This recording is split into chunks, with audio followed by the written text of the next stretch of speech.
हाय, माझं नाव नीता पाटील. मी पेन डिजिवनमधून आज जसं की मी आज तुम्हाला डिजिवनचं ॲप्लिकेशन कसं डाउनलोड करायचं आणि कस्टमरने परचेस केल्यानंतर त्याला ॲप्लिकेशन डाउनलोड करून तुम्ही त्यांना कसं सांगायचं ते दाखवते. तर हा आहे आपला डिजिवनचं ॲप्लिकेशन. त्याच्यामध्ये तुम्हाला हा डिजिवनचं ॲप्लिकेशन प्लेस्टोरला जाऊन कस्टमरने परचेस केल्यानंतर डाउनलोड करून आपण दाखवायचं. त्याच्यामध्ये तुम्हाला लॉयल्टी पॉईंट्स, कस्टमरने काय घेतलं आहे त्याच्या माय ऑर्डरमध्ये म्हणजे त्याचे सर्व बिल पर्चेसिंग दिसतील. त्याच्यामध्ये तुम्हाला माय प्रोडक्ट म्हणजे तुम्ही प्रोडक्टचे तिथे इनवॉईस अपलोड होतात ते पण दिसेल इथे. तुम्हाला ट्रॅक ऑर्डर म्हणजे तुम्ही जर परचेस केलेलं तर ती ऑर्डर गोडाऊनमधून आउट झाले की नाही हे पण तुम्हाला ह्याच्यामध्ये दिसेल.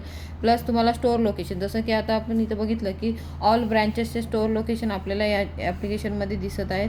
प्लस तुम्हाला शॉप नावमध्ये जर तुम्ही गेलात तर तुम्ही डिजिवनच्या साईटवरून कोणताही प्रोडक्ट इझिली परचेस करू शकता. हे सर्व तुम्ही कस्टमरच्या मोबाईलमध्ये एकदा कस्टमरने फर्स्ट टाईम परचेस केलं की ॲप्लिकेशन डाउनलोड करून द्यायचं आणि त्यांना हे सर्व दाखवायचं. Thank you so much.